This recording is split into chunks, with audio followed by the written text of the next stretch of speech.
안녕하십니까. 오늘은 제10과 시련 중에 온유함이라고 하는 제목으로 함께 공부를 하시겠습니다. 기억절은 온유한 자는 복이 있나니 그들이 땅을 기업으로 받을 것이며, 마태복음 5장 5절에 있는 말씀입니다. 원래 이는 복수로 되어 있습니다. 온유한 자들은 복이 있나니 그들이 땅을 기업으로 받을 것이다, 이렇게 되어 있습니다. 자, 그러면 온유가 무엇입니까? 요즘 현대를 살아가는 많은 사람들은 온유라고 하는 단어, 겸손, 이런 단어들을 매우 싫어합니다. 그리고 잘 사용도 하지 않습니다. 어쩌면 이것은 성경적인 용어로 이제 갇힐 수 있습니다. 그럼에도 불구하고 우리가 좀 유의해 보아야 할 것은, 이 온유가 그리스도의 품성의 대표적인 품성이라고 하는 사실을 이해하도록 하기 위해서 이 저자는 이 제목을 붙이고 이 중심으로 얘기를 나누고 있는 것 같습니다. 그래서 제가 이 온유라고 하는 뜻이 무엇인지를 한번 좀 찾아보았습니다. 그랬더니 한글 사전에서는 마음씨가 따뜻하고 부드럽다, 이런 뜻을 가지고 있고, 그 다음에 또 웹스터 사전 가운데 보니까 여기 이렇게 patient and mild, not inclined to anger or resentment. 그러니까 화나 혹은 보복으로 기울어지지 않는 어떤 인내와 온화함, 이런 뜻으로 이제 해석하고 있고, 그 다음에 또 어떤 데 보니까 피해를 볼 때 썩내지 않고 인내로서 견디는 것. 이게 대단히 중요한 게 있습니다. 이게 공통적인 게 있습니다. 부드러운 것도 있지만 부드러운 것보다 더 중요한 게 있습니다. 바로 anger 혹은 resentment가 없는 것입니다. 하지 않는 것입니다. 그 다음에 또 피해를 볼 때 썩내지 않는 것입니다. 아마 이것은 그리스도의 품성 가운데서 대단히 중요한 그 품성으로 부각시키려는 의도가 아닌가, 그렇게 생각이 듭니다. 자, 그러면 이번에 우리가 공부할 계획은 이렇습니다. 이것도 제목이 좀 산만합니다만은 이 산만한 제목을 좀 정돈하기 위해서 제가 좀 고쳐보았습니다. 부서진 떡과 부어진 포도즙.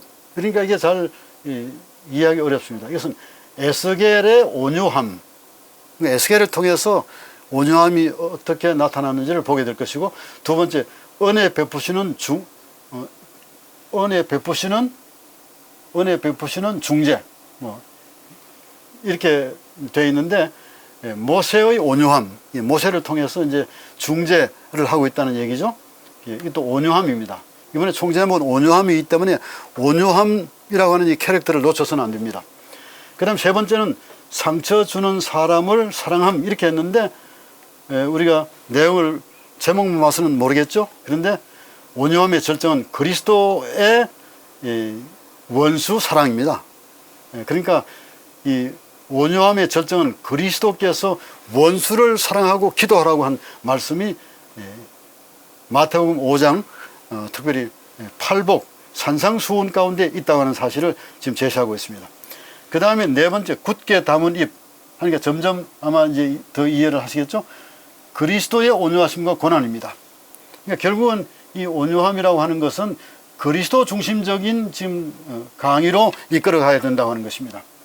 그 다음에 다섯 번째, 우리의 반석과 피난처가 역시 그리스도라고 하는 것이죠.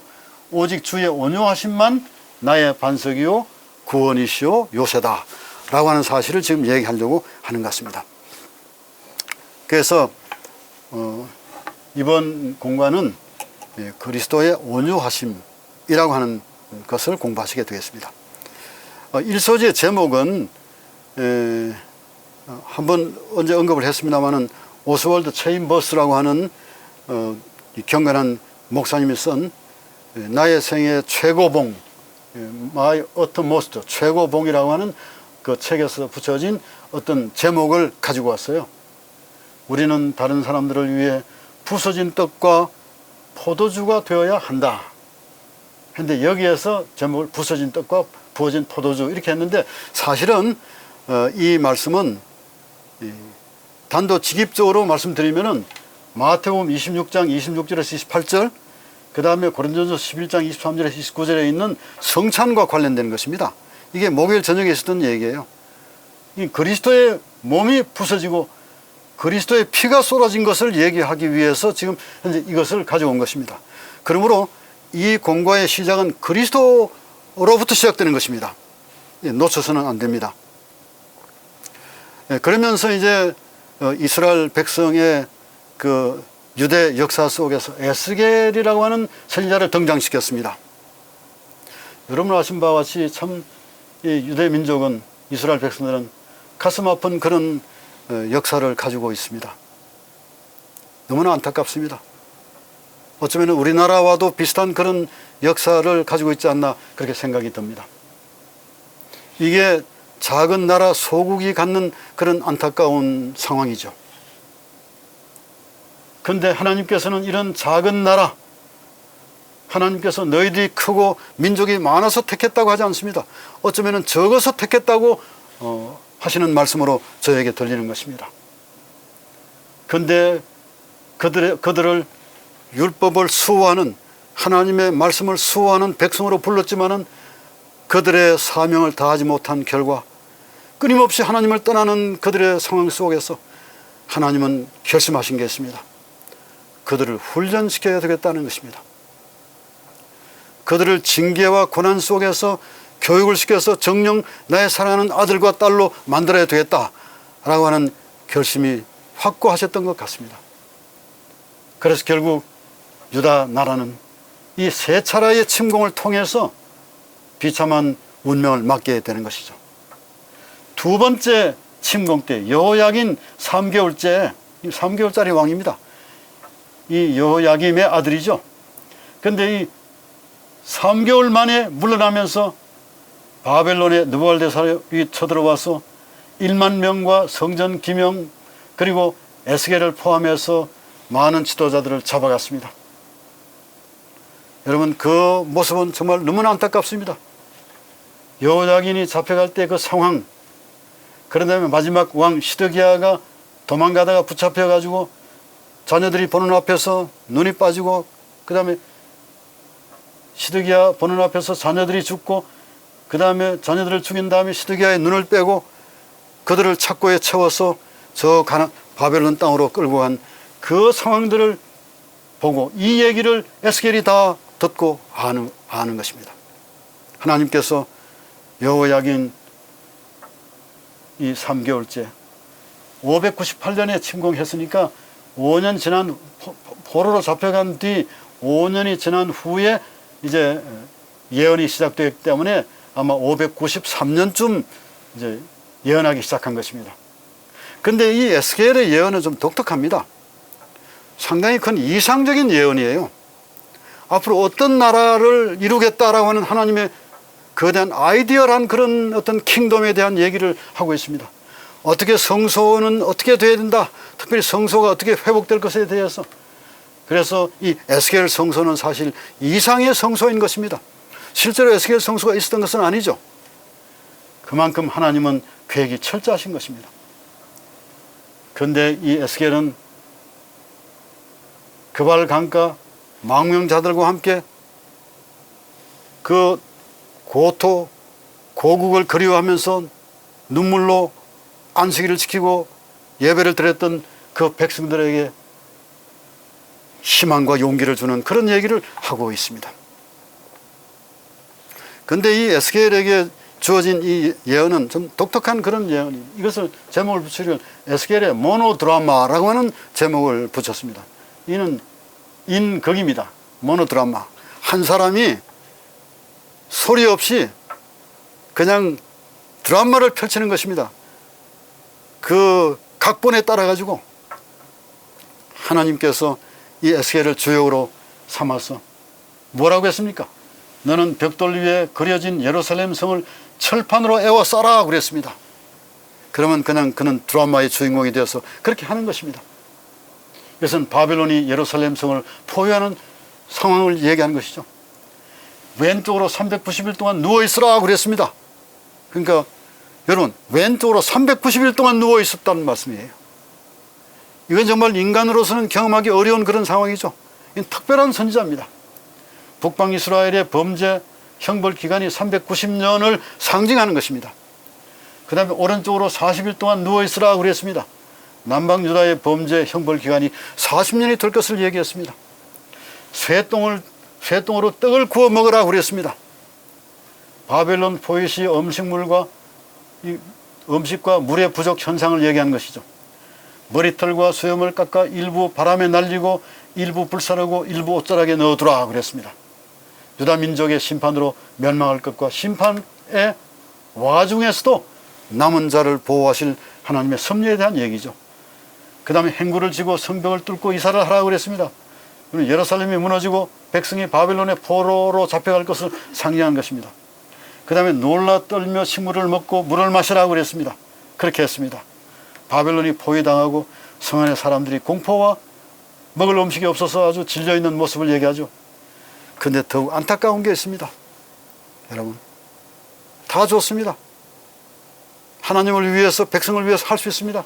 그런데 그에게 주어진 아주 안타까운 그런 요청이 있습니다. 내 아내가 죽을 것인데 아내의 죽음을 슬퍼하지도 말고 묵묵히 있으라는 것입니다. 이건 바로 아내처럼 사랑했던 예루살렘 성의 멸망을 얘기하고 포로된 자들의 모습을 상징하는 것입니다. 정말 망연자실할 수밖에 없는 그런 상황에 처해 있습니다.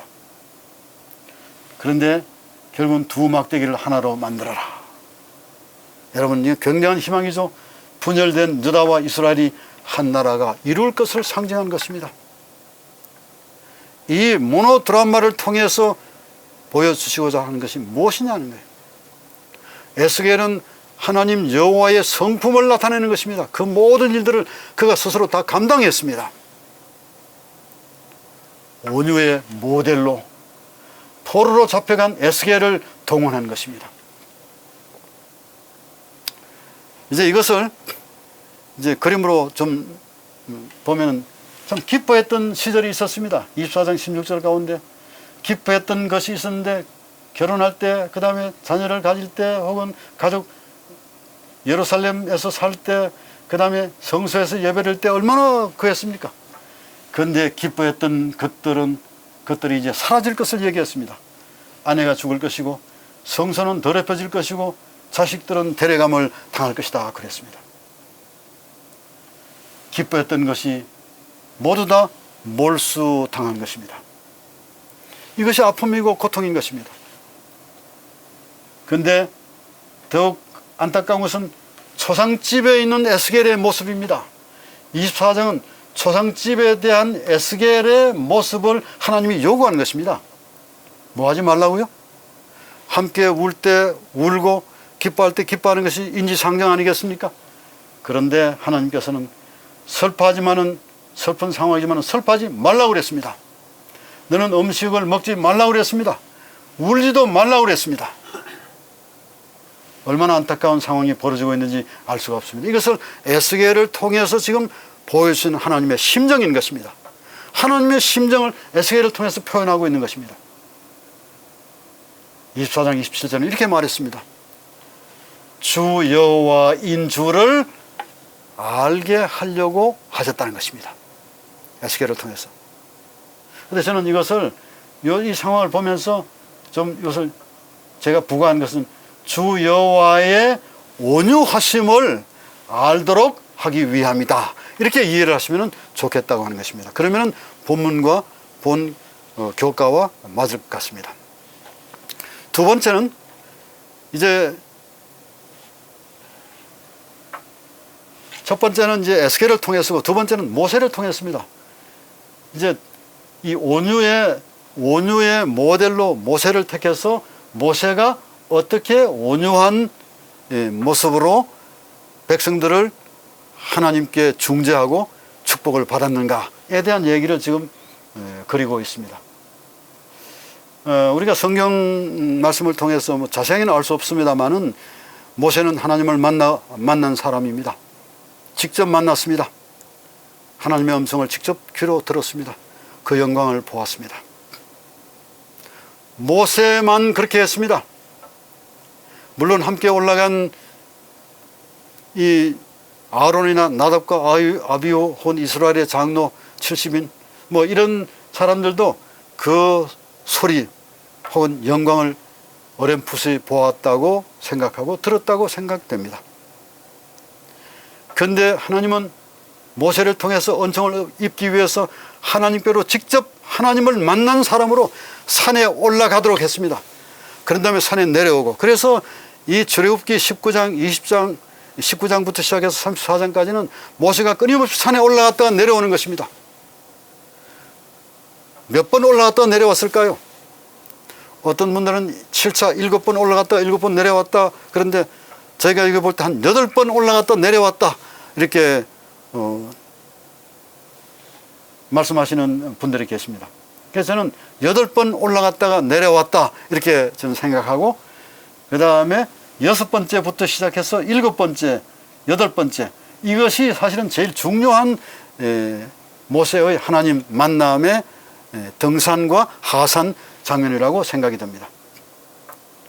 그런데 이제 이런 상황 속에서 모세가 출애굽기 32장 1절에서 14절의 상황은 이 7차 7번째 올라갔다가 내려오면서 시작된 그 상황 속에 지금 포함되어 있습니다. 내려오면서 어떤 일이 벌어졌습니까? 10계명 돌비를 받아서 내려올 때 그 아론을 중심으로 해서 백성들이 금송아지를 만들어 가지고 절을 하고, 그 다음에 아론은 이 금송아지가 너희들을 애굽 땅에서 인도하여낸 신이라고 얘기하고, 그러면 그 이후에 어떤 일이 벌어졌습니까? 라이오의 자손을 시켜서 3,000명의 형제들을 죽였습니다. 하나님의 심판이 임했습니다. 이웃도 죽였습니다. 이후에 산에 또 올라가서 자신의 이름 책에서 지워달라고 간절히 기도하는 장면이 있습니다. 이 장면이 바로 모세의 온유한 중재의 장면으로 지금 저자는 얘기하고 있습니다. 여러분, 이 장면을 얘기하면서 하나님의 분노를 어떻게 모세가 달래기 위해서 애를 쓰고 있는가. 그래서 이 헬라말로 이 하나님의 분노를 달랜다 할 때 이 힐라스테리온이라고 하는 용어를 씁니다. 이게 화해라고 하는 용어를 쓰죠. 하나님께 제물을 드려서 그 다음에 하나님의 노를 이렇게 떨어뜨리려고 하는 그런 어떤 모습 상징으로 붙여진 이름이 화목이 되겠습니다. 그런데 하나님의 분노를 모세의 중재를 통해서 이제 줄이는 그런 역사가 지금 일어나고 있습니다. 이 상황이 이렇습니다. 이 사건이 벌어지게 된 중요한 이유는 모세의 하산이 지연되고 있다고 하는 것입니다. 딜레이 되고 있다고 하는 것이죠. 이게 백성들의 조급성입니다. 우리가 가지고 있는 신앙의 조급성이 때로는 문제를 일으킬 때가 많습니다. 여기 출애굽기 32장 1절에 뭐라고 얘기했는가 하면 백성이 모세가 산에서 내려옴이 더딤을 보고 그랬습니다. 그리스도의 재림이 지연되는 것처럼 생각이 들지라도 이 말씀을 통해서 역사의 과정을 통해서 성경의 교훈을 통해서 보면은 그리스도는 절대로 지체하지 않는다고 그랬습니다. 오실 일은 오시리니 지체하지 아니하시리라. 그렇게 말씀하지 않았습니까? 그런데 모세가 하산이 지연되자 금송아지 사건이 발생하게 된 것입니다. 백성들이 그들을 인도할 신을 만들라고 요구했습니다. 그래서 아론이 조각칼로 송아지 형상을 만듭니다. 물론 녹여서 금붙이를 다 가져와서 녹여서 그 다음에 이제 아주 날카로운 칼을 가지고 금송아지를 만들었겠죠. 그들이 말하되 이스라엘아, 이는 너희를 애굽 땅에서 인도하여 낸 너희의 신이로다. 얼마나 정말 뭐라고 그러죠? 이런 얘기를 정말 경고망동이라고 그럽니까? 참남된 그런 행위를 지금 하고 있는 것입니다. 도대체 지금까지 그들을 인도해내신 분이 여호와 하나님이셨는데 그들이 지금 이 가나안 땅에 들어오게 된 것이 하나님의 인도하심인데 어떻게 이런 일이 벌어질 수 있을까? 물론 이것은 그 과정에 있습니다만은 우리는 요단강을 건너서도 혹은 홍해를 건너서도 시내 광야에서도 길갈에서도 끊임없이 반복적으로 우리를 인도하신 분이 여호와 하나님이시다라고 하는 사실을 잊어버리기 일쑤인 것입니다. 이제 신의 광야에서 그들은 애굽 땅을 가나안 땅을 향해서 이제 전진하면서 이러한 일들이 벌어진 것입니다. 이때 이 사건이 결국은 그들로 하여금 하나님의 진노를 가져오게 되었습니다. 하나님께서 얼마나 크게 진노하신지 아십니까? 이 진노의 말씀 가운데 보면은 어떻게 하나님께서 이렇게 말씀하실 수 있을까 하는 생각이 들 때가 있습니다. 그럼 모세에게 뭐라고 했습니까? 내 백성이 부패하였다. 아주 부패, 썩어서 아주 이제는 더 이상 썰 수 없는 그런 백성이 되었다. 그 다음에 그들은 나를 향해서 목을 뻣뻣이 들고 경고망동한 행동을 하는 그런 백성이다. 나는 더 이상 참을 수가 없다. 하나님이 참을 수 없는 그런 상황 속에 빠지게 만들었습니다. 그때가 바로 애굽 땅에서 인도해낸 너희 신이라고 말했을 때 하나님은 정말 분노가 찼다고 생각이 드는 것입니다. 그런 다음에 뭐라고 했습니까? 8절 9절 건너뛴 다음에 뭐라고 했습니까? 10절에 바로 2절 후에 그런즉 내가 그들에게 진노하여 진노하는 것입니다.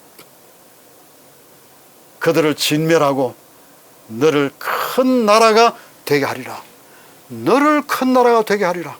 여러분, 지금까지 예언해 오신 과정에 예언의 물줄기를 완전히 돌리려고 생각한 것입니다. 유다를 통해서 하나님께서 큰 민족을 이루겠다고 그렇게 약속하셨고, 유다를 통해서 인류를 구원하시겠다고 말씀하셨는데, 이제는 레위 지파를 통해서 아론의 자손을 통해서 하겠다. 여러분, 이거는 굉장히 큰 하나님의 진노고 하나님의 변경인 것입니다. 저는 이 장면을 읽으면서 무엇이 하나님의 이 진노의 뚜껑을 열게 하는가? 바로 그것은 경배인 것입니다. 경배의 대상을 다른 대상으로 옮기는 것입니다. 여호와가 창조주이시고 여호와가 구속주이시고 여호와가 그들을 인도한 구원의 주님이시지만은, 그러나 이 모든 것들을 다른 신으로 옮기는 것입니다. 그것도 들을 수도 없고 그 다음에 아무런 감각도 없고 말도 하지 못하는 그런 무생물에게 돌리는 것은 인간이 얼마나 타락할 수 있는지, 어디까지 내려갈 수 있는지의 상황을 우리에게 보여주고 있습니다. 이제는 내려갈 때까지 내려갔습니다. 남은 것은 하나님의 진노밖에 없습니다. 여러분, 이 장면은 굉장히 끔찍한 장면이고 아주 혹독한 장면이고 정말 절체절명의 상황에 와 있습니다. 이러한 때 여러분, 이러한 때 모세가 다시 어디로 갔습니까? 산으로 올라간 것입니다. 여러분, 모세가 다시 산으로 올라갈 때, 모세가 산으로 올라가는 장면을 한번 생각해 보십시오. 분노에 차서 올라갔겠습니까? 눈물을 흘리면서 올라갔겠습니까? 저는 어쩌면 모세가 그 큰 눈에서 눈물을 흘리면서 하나님께로 갔다고 생각이 들어요. 그렇지 않고서는 이렇게 기도할 수가 없습니다. 그는 모세는 이렇게 기도하는 것입니다. 여호와여, 어찌하여 마라고 하는 말은 어찌하여라고 하는 것입니다. 라마 계속해서 외치는 것입니다. 어찌하여 여호와여, 어찌하여 그 큰 권능과 강한 손으로 애굽 땅에서 인도하여 내신 주의 백성에게 진노하시나이까? 그런 다음에 어찌하여 어찌하여 진멸하려는 악한 의도로 인도해 내었다고 말하게 하시려 하나이까? 이 말을 할 수가 없다는 것입니다. 그리고 하나님을 달래는 것입니다. 여호와를 달래는 것입니다. 주의 맹렬한 노를 거치시고, 주님 제발 노를 거치시고 뜻을 돌이키사 주의 백성에게 이 화를 내리지 마옵소서 간청하는 것입니다. 그런 다음에 그가 마지막으로 얘기합니다. 주의 종 아브라함과 이삭과 이스라엘 야곱을 기억하소서. 그 약속을 기억해 주십시오라고 얘기하는 것입니다. 저는 이 장면을 시소를 한번 그려봤습니다. 이 그림이 잘 맞을지 모르겠습니다만은 여러분, 백성들의 불순종과 하나님의 분노가 하늘에서 내려왔습니다. 내려와서 그들을 이제는 아주 진멸시키려고 하나님이 작정하셨습니다. 그런데 모세가 기도하는 것입니다. 여러분, 모세가 기도해서 다시 이것을 올리는 것입니다. 하나님의 자비를 요청하는 것입니다. 여러분, 이 속에서 왜 모세를 등장시켰는가라고 하는 것입니다. 저는 여기에 이 과정 교과에는 없습니다만은 이 장면을 제가 생각하면서 민수기 12장 3절과 신명기 18장 15절의 말씀을 반드시 넣어야 된다고 생각하는 것입니다. 여러분, 이러한 얘기를 하려고 하는 저자의 의도가 어디에 있는가 하면 모세의 인내와 온유함을 통해서 그리스도의 온유함을 드러내기 위해서 하는 얘기 아니겠습니까? 그래서 이미 예언 가운데서 민수기 12장 3절에 모세는 말했습니다. 이 사람 모세는 온유함이 지면의 모든 사람보다 더하더라 라고 하나님께서 말씀하셨는데, 근데 여기에 따라서 신명기에는 자기 자신이 하나님께서 자기를 이렇게 얘기했는데 그는 뭐라고 얘기했는가 하면 나와 같은 선지자 하나를 일으키리니 너희는 그의 말을 들으라고 그랬습니다. 나와 같은 선지자, 나와 같이 온유하다라고 칭함을 받은, 이게 믿음으로 말하는 의인 것입니다. 모세는 온유한 사람이 아니에요. 그는 아주 분노에 차 있는 사람이고, 그리고 그는 아주 유격적인 사람이었고, 그리고 주먹이 센 사람이었습니다. 그러나 그리스도를 만나고 광야에서 40년 동안 훈련을 받으면서 그의 성벽은 완전히 경건하고 아주 온유한 사람이 되었습니다.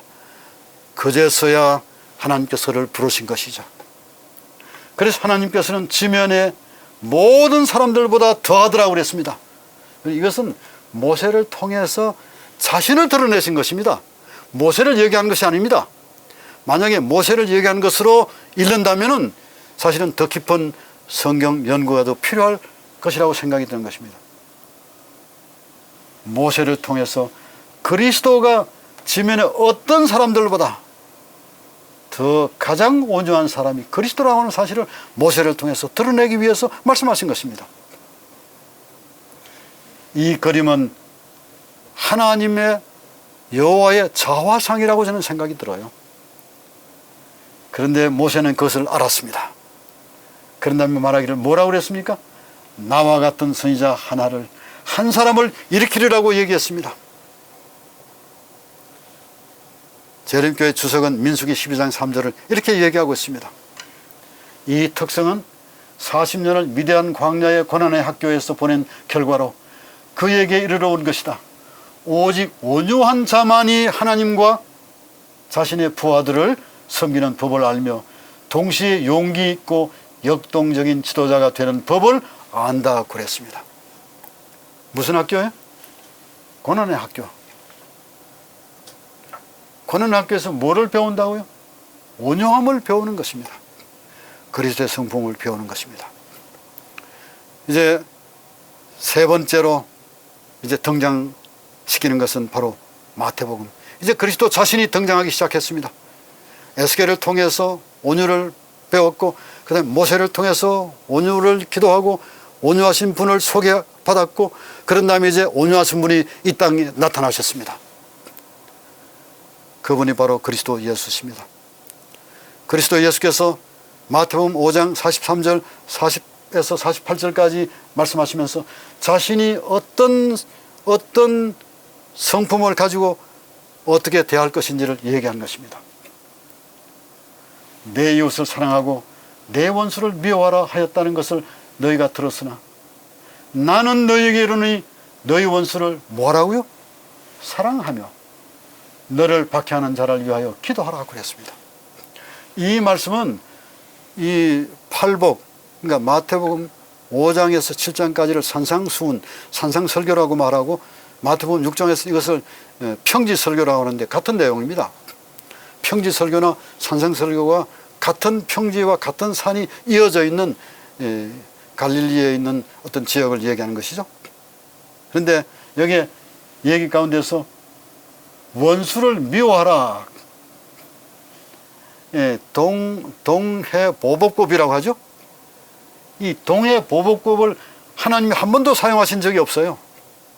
근데 동해보복법은 사실은 고대 근동의 문화 가운데 하나였는데 그 문화는 어디에서 나오는가 하면 사실 바벨론에서 나온 문화인 것입니다.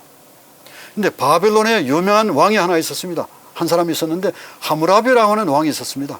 그래서 하무라비가 백성들을 아주 평화롭게 태평성대를 누리도록 아주 훌륭한 통치를 한 통치자였습니다. 1750년대, 그러니까 18세기 기원전 18세기 중후엽에 있었던 왕입니다. 근데 그 왕이 만든 법이 있는데 이 법이 하무라비 법전이에요. 이 그림에 있는데 이게 하무라비 법입니다. 법을 돌에 새겼습니다. 근데 여기에 동해보복법이 기록되어 있습니다. 그러니까 이 동해보복법은 그때 당시로서는 이것이 최고의 법이었다고 생각이 들어요. 왜냐하면 지금처럼 이렇게 뭐 제도화 되어 있지 않고, 그 다음에 감옥이 크게 있었던 것도 아니고, 그 다음에 재판장들이 많아가지고 재판을 하고, 자유민주주의가 이렇게 무르익었던 그런 상황이 아니기 때문에 이러한 법을 만들어서 이 법 위에 여기에 한 신이 있습니다. 사실은 이 신은 말뚝신입니다. 근데 그 앞에 여기 있는 이 왕이 이 하무라비라고 하는 왕이에요. 근데 이 하무라비 왕이 만든 법전이 아마도 고대 근동에 영향을 많이 끼쳐서 사람들의 구전 가운데서 동해보복법이 등장하지 않았나, 이렇게 많은 신학자들은 보고 있습니다. 그런데 하나님은 그것을 한 번도 시행해 보신 적이 없고 그것을 말씀하신 적이 없습니다. 오히려 레위기 19장, 그들이 인용하는 레위기 19장 18절에는 원수를 사랑하라고 그랬습니다. 그래서 여기에 이 5장 43절 가운데 보면은 원수를 사랑하고 원수를 위하여 오히려 더 기도하라고 그랬습니다. 그러면 뭐가 된다고요? 너희 아버지의 아들이 되리니, 너희 아버지의 아들들이 될 것이라고 그랬습니다. 그 다음에 더 큰 이제 요청을 하고 있습니다. 이렇게 하면은 너희가 너희를 사랑하는 자를 사랑하면 쭉 한 다음에 무슨 얘기를 하고 있는가 하면은 48절에 그러므로 하늘에 계신 너희 아버지의 온전하심과 같이 너희들도 온전하게 되라, 그렇게 말씀했습니다. 여러분, 그리스도의 온전하심이 아니고 그리스도가 누구를 속였습니까? 하늘 아버지의 온전하심, 이건 너무 큰 것을 요구하는 게 아니겠습니까? 우리가 이렇게 하기가 불가능한 것입니다. 오히려 산상수훈을 통해서 우리가 어떤 존재인지를 알도록 하시기 위한 것도 하나의 중요한 이 산상수훈의 목적이었습니다. 근데 이 일을 통해서 여기에 원수를 사랑한다는 것을 여기에 뭐라고 했는가 하면은, 이 저자는 영문교과 83쪽에 보면 이렇게 얘기했습니다. 그러므로 우리의 원수를 사랑한다는 것은 진주가 묻혀있는 흙을 사랑해야 된다라고 하는 말로 이렇게 설명을 하고 있어요. 원수는 여러분, 흙 속에 뭐가 있다고요? 보석이 있습니다. 그러니까 우리가 흙을 보지 말고 흙 속에 있는 보석을 보라는 것이죠. 그래서 먼지 속에 있는 진주를 사랑한다는 의미입니다. 하나님은 우리가 본성적으로 사랑스럽기 때문에 우리를 사랑하지 않으십니다. 그러나 그분이 우리를 사랑하시기 때문에 우리가 사랑스러워지는 것입니다. 이렇게 기록하고 있습니다. 제가 강조하려고 하는 것은 환경을 보지 말고 뭐를 보라고요? 원수와 인간, 하나님의 형상을 닮은 사람입니다. 그럼 사람을 보라고 하는 것이죠. 사람은 보석인 것입니다. 원수가 보석이라는 것이죠. 예, 산상수훈을 다 말씀을 드릴 수가 없습니다만은 시간상으로 마태복음 5장에서 7장까지를 가장 완전한 형태의 산상설교입니다. 그런데 누가복음 6장 17절에서 49절은 이것을 줄인 평지설교라고 이렇게 붙였는데 대동소이한 것입니다. 다만 중요한 것은 이 기록 순서가 약간 다른 것처럼 비춰지지만은 그러나 시대 소망에서 얘기하고 있는 것과 성경이 말씀하고 있는 것과 배치되지 않는다고 하는 것을 좀 말씀드리고 싶습니다. 그것은 바로 이 마태복음에 있는 이 산상수훈은 첫 번째 선교 여행 후에, 그러니까 첫 번째 선교 여행이 갈릴리 선교 여행입니다. 갈릴리 선교 여행은 AD 29년 중반까지 여름에 있었던 일로 우리가 보고 있습니다. 그래서 첫 번째 선교 여행 후 AD 29년 여름에 제자를 부르기 시작한 후에 12제자를 공식적으로 부르기 전의 상황을 얘기하고 있다고 지금 얘기하고, 이게 배경입니다.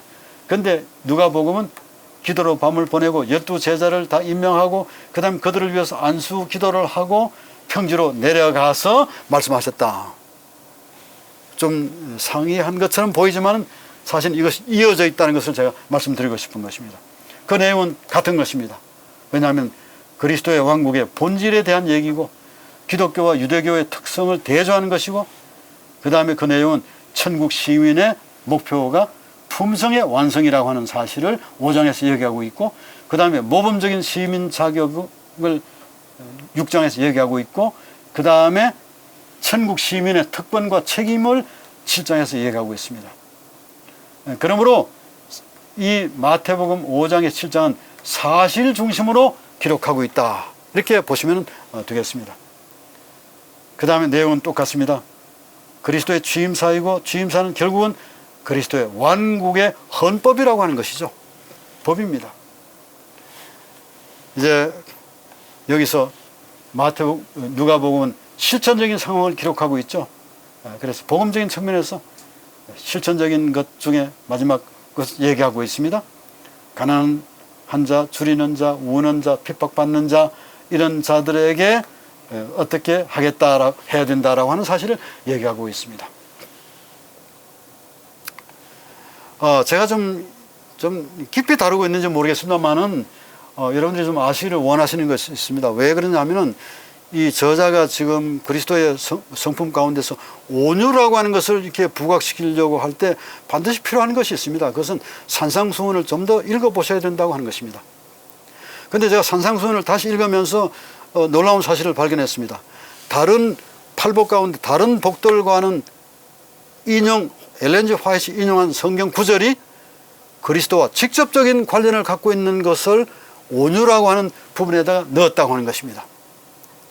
그래서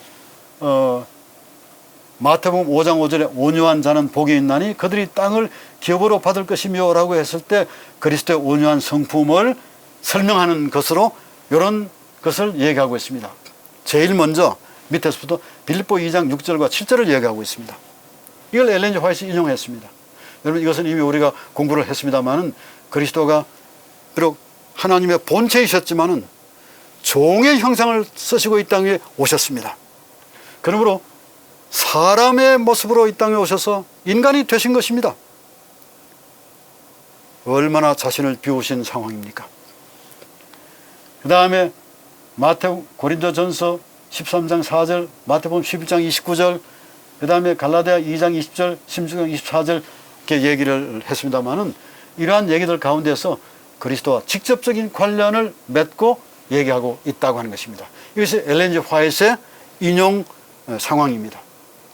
그 다음에 그분이 이제 인용한 것은 베드로후서 3장 13절과 계시록 22장 3절입니다. 이것은 바로 의의 새하늘과 새 땅, 그리고 어린 양의 보좌와 섬김에 관해서 얘기를 하고 있습니다.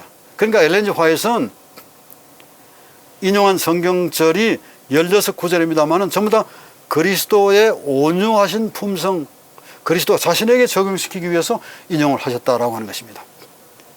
산상수훈의 절정을 지금 얘기하고 있는 것입니다. 원수에 대한 얘기를 하고 있는 것이죠. 이제 이러한 이제 상황 속에서 그리스도가 이제 등장하시는 것입니다. 그분이 온유하신 모습을 이제 얘기하고 있습니다. 굳게 담은 입입니다. 아무 말씀도 하지 않으시는 것입니다.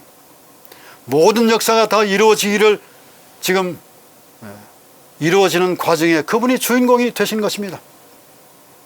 그래서 베드로는 이 얘기를 베드로전서 5장 1절에 이렇게 말했습니다. 그리스도의 고난의 정인이라고 그랬습니다. 그 다음에 그리스도의 온유하심의 목격자라고 하는 말을 마태복음 11장 18절에서 얘기하고 있습니다. 그분은 죄를 범하지 않으셨습니다. 거짓이 없으신 분이십니다.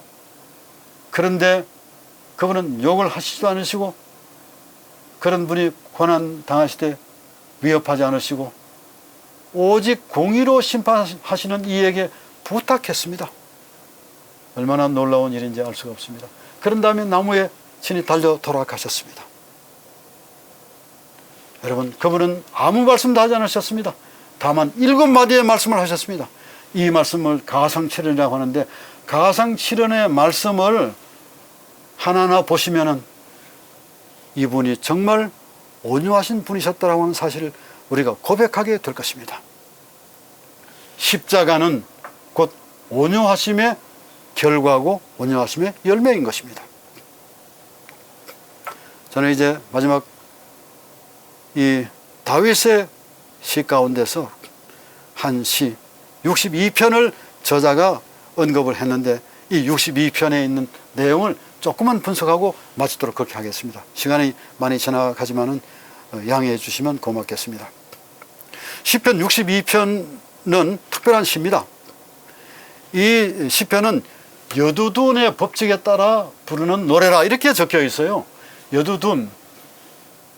여두둔이라고 하는 레위 지파의 한 음악을 담당한 그런 다윗의 성전에서 음악을 지도했던 지도자 가운데 한 사람입니다. 그런데 그가 부른 노래는 좀 독특한 노래입니다. 여기에 하나님만, 오직 그만, 이 만이 들어 있습니다. 여러분, 만 이것을 집어넣었어요. 다 집어넣어서 특별한 노래를 만들었는데, 이 노래가 이렇습니다. 여두둔의 노래 구조가 이렇게 생겼습니다.